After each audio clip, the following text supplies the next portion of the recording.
ಅವರ ಪಾತ್ರ ಏನು ಅಂತ ಹೇಳಿ ತಿಳಿಬೇಕು. ಅದರಿಂದ ದಯವಿಟ್ಟು ಈ ಕೆಲಸ ಆಗಬೇಕು. ಕೆಂಪೇಗೌಡರ ಜಯಂತಿ ಮಾಡೋದ್ರಿಂದ ನಮಗೇನು ಯಾವುದೇ ರೀತಿ ಅನುಕೂಲ ಆಗಲ್ಲ. ಇವಾಗಬೇಕು.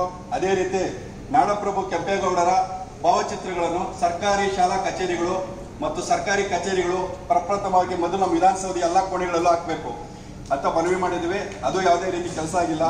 ಮತ್ತು ಕೆಂಪಾಪುರದಲ್ಲಿ ನಾಡಪ್ರಭು ಕೆಂಪೇಗೌಡರ ಅಭಿವೃದ್ಧಿಗೆ ಒಂದು 100 ಕೋಟಿ ಹಣವನ್ನು ಮೀಸಲಾಗಿ ಇಡಬೇಕು ಅಂತೇಳಿ ಸುಮಾರು ಪ್ರೆಸ್ ಮೀಟ್ ಮಾಡಿದ್ವಿ, ಸುಮಾರು ಸರಿ ಮನವಿ ಮಾಡಿದ್ವಿ. ಆದರೆ ಯಾವುದೇ ರೀತಿ ಆಗಿಲ್ಲ, ಯಾವುದೇ ಅನುಕೂಲಗಳಾಗಿಲ್ಲ, ಮತ್ತೆ ಯಾವುದೇ 100 ಕೋಟಿನೂ ಇಡಿಲ್ಲ. ಬರೀ ಭರವಸೆ ಆಗ್ತಾ ಇದೆ. ದಯವಿಟ್ಟು ಮುಂದಿನ ದಿನಗಳಲ್ಲಿ ನಮ್ಮ ಸಂಘದಿಂದ ಉಗ್ರವಾದ ಹೋರಾಟವನ್ನು ಮಾಡುವಂತೇಳಿ ಅಂತೇಳಿ ಈ ಮೂಲಕ ತಮ್ಮಲ್ಲಿ ಮನವಿ ಮಾಡ್ತಾ ಇದ್ದೀವಿ ಹಿರಿಯರಿಗೆ. ಮತ್ತೆ ಕಳೆದ ಬಾರಿ BBMPಯಲ್ಲಿ ನಮ್ಮ ಮೇಯರ್ ಆದಂತ ಸಂಪತ್ ಕುಮಾರ್ ಸರ್ ಅವರು ಕೆಂಪೇಗೌಡರ ಕತ್ತಿಯನ್ನು ಎಡಗೈಲಿ ಕೊಟ್ಟಿದ್ರು. ಕತ್ತಿಯನ್ನು ಎಡಗೈಲಿ ಕೊಟ್ಟು ಬಲಗೈಲಿ ಗುರಾಣಿ ಕೊಟ್ಟಿದ್ರು. ಬಜೆಟಿನ ಪುಸ್ತಕದಲ್ಲಿ ಈ ರೀತಿಯಾದ ತಪ್ಪುಗಳಾಗಬಾರದು. ಯಾಕಂದ್ರೆ ಒಬ್ಬ ನಾಡಪ್ರಭು ಪ್ರಭುವಿಗೆ ಅವಮಾನ ಮಾಡಿದಂತಾಗುತ್ತದೆ. ಇದ್ರ ಬಗ್ಗೆ ನಾವು ಹೋರಾಟವನ್ನು ಮಾಡಿದ್ದೇವೆ. ಇವೆಲ್ಲ ತಪ್ಪುಗಳನ್ನು ತಿದ್ಕೋಬೇಕು. ಮತ್ತೆ ಈ ಬೇಡಿಕೆಗಳನ್ನು ಪ್ರಮುಖವಾಗಿ ಈಡೇರಿಸುವಂತ ಕೆಲಸ ಆಗಬೇಕು.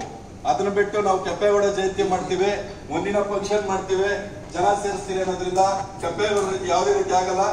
ಸರ್ಕಾರದಿಂದ ಆಗಿಲ್ಲ ಅಂದ್ರೆ ಮುಂದಿನ ದಿನಗಳಲ್ಲಿ ನಾವೇ ಜನಾಂದೋಲನವನ್ನು ಮಾಡಬೇಕಾಗುತ್ತೆ. ದಯವಿಟ್ಟು ನಮ್ಮ ಸನ್ಮಾನ್ಯ ಉಪಮುಖ್ಯಮಂತ್ರಿಗಳು ವೇದಿಕೆಯಲ್ಲಿ ಇರೋದ್ರಿಂದ ದಯವಿಟ್ಟು ಈ ಕಾರ್ಯಗಳನ್ನು ಮಾಡ್ತೀರಿ ಅಂತ ಭರವಸೆಯಿಂದ ಈ ಮಾತುಗಳನ್ನು ತಮ್ಮಲ್ಲಿ ಮನವಿ ಮಾಡ್ತಾ ಇದ್ದೀವಿ.